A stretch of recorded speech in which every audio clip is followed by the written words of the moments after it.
A favorite metaphor I'm working with clients right now is talking about our capacity within our grief. And to use that, the visualization that I'm using is of one of those like grain silos. The reason for this is it's a shape that holds things. It can overflow, it can feel depleted, things like that. And we need to find ways to handle the runoff. So I'm just thinking of one of those grain silos. Also, I could also confess that I'd been watching Smallville recently, and that's why that visual came to mind. And one of the things that I like about it is when we're new grievers, there's not a lot of room for grief. Like we don't automatically have capacity to hold that kind of pain and emotional processing. And so what we have to do is find ways to metabolize our grief out of our system, to get it out of our silo. And when we don't do that, when we're ignoring our grief, we're not doing that oscillation between the grief work and the restorative work, we're going to have just excess and then there's going to be spill off. And so I think it's helpful to think about how over time, because grief doesn't go away, it just gets different, our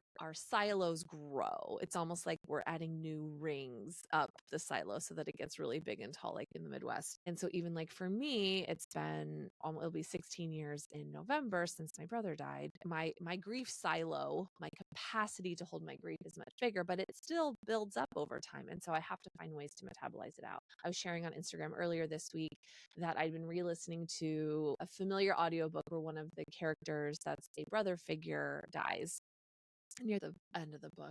It's Fourth Wing, for those of you that are wanting to know what I listened to. Love me some fantasy. And every time I listen to the part where this character dies, it activates this brother grief mode in me. And I weep. It is like massive pouring tears. I'm sad about the character. And really what it does is it activates the grief around my brother. And it's a way to metabolize out some of those trickier feelings, I think, because the character dies in this really uncontrollable, horrific, sad, traumatic way. And that's similar to how I lost my brother. It was sad and horrible and traumatic, and I couldn't control it. I didn't see it coming. And I think I relate to that deeply. And so every time I listen to this section of the audiobook, so I've listened to this multiple times, and I try to be really intentional with when I listen to it, because it allows me to control how I metabolize that grief out. And because it continues to have that same emotional, it elicits that same emotional reaction, it continues to be a powerful tool for me in relating to a character story that resonates with my own story.